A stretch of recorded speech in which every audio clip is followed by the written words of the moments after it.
नमस्कार. मी बेंगळुरूमध्ये राहते, पण मनाने, मुळाने आणि ओळखीने मी महाराष्ट्राचीच आहे. आणि म्हणूनच आज जे काही आपल्या महाराष्ट्रात घडत आहे ते फक्त न्यूज म्हणून बघणं शक्य नाही. ते वैयक्तिक वाटतं. आज जे प्रकरण चर्चेत आहे, नाव काहीही असो, व्यक्ती कोणीही असो, हा फक्त एक गुन्हा नाही, हा आपल्या समाजाच्या विचारसरणीवरचा प्रश्न आहे.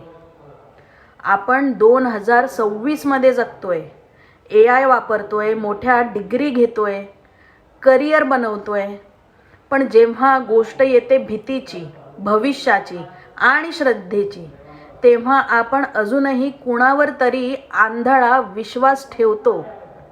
आणि हाच तो क्षण असतो जिथून सुरुवात होते फसवणूक, शोषण आणि नियंत्रणाची. थोडं थांबा आणि स्वतःला एक प्रश्न विचारा. आपल्या आयुष्याचे निर्णय आपण स्वतः घेतोय की कोणाच्या तरी सांगण्यावर घेतोय? कोणताही माणूस, बाबा असो, ज्योतिषी असो किंवा कुठलाही हिलर, जर तो तुम्हाला सांगत असेल की फक्त माझ्यावर विश्वास ठेवा, कुणाला सांगू नका, माझं ऐका, तर ते अध्यात्म नाही, तो धोक्याचा स्पष्ट इशारा आहे. खरं अध्यात्म तुम्हाला मुक्त करतं, बांधून ठेवत नाही. खरं ज्ञान तुम्हाला बळकट करतं, कमकुवत नाही. आणि खरं मार्गदर्शन तुम्हाला स्वतंत्र विचार करायला शिकवतं, तुमच्यावर नियंत्रण ठेवायला नाही.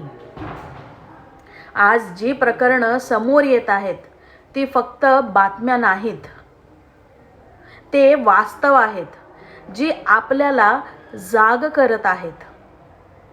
आणि सर्वात मोठा प्रश्न, आपण अजून किती वेळ डोळे बंद ठेवणार आहोत? शिक्षण म्हणजे फक्त डिग्री नाही.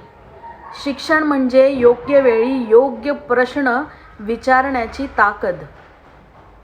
म्हणून पुढच्या वेळी कोणावरही आंधळा विश्वास ठेवण्याआधी स्वतःला एक प्रश्न विचारा. हे खरंच मला मजबूत करतंय का, की माझ्या भीतीचा फायदा घेतोय? कारण शेवटी तुमचं आयुष्य, तुमचे निर्णय ही तुमची जबाबदारी असतात. मी महाराष्ट्रापासून दूर आहे, पण माझा आवाज महाराष्ट्रासाठीच आहे. जागरूक राहा, विचार करा आणि स्वतःवरती विश्वास ठेवा. महाराष्ट्र, आता तरी जागा हो.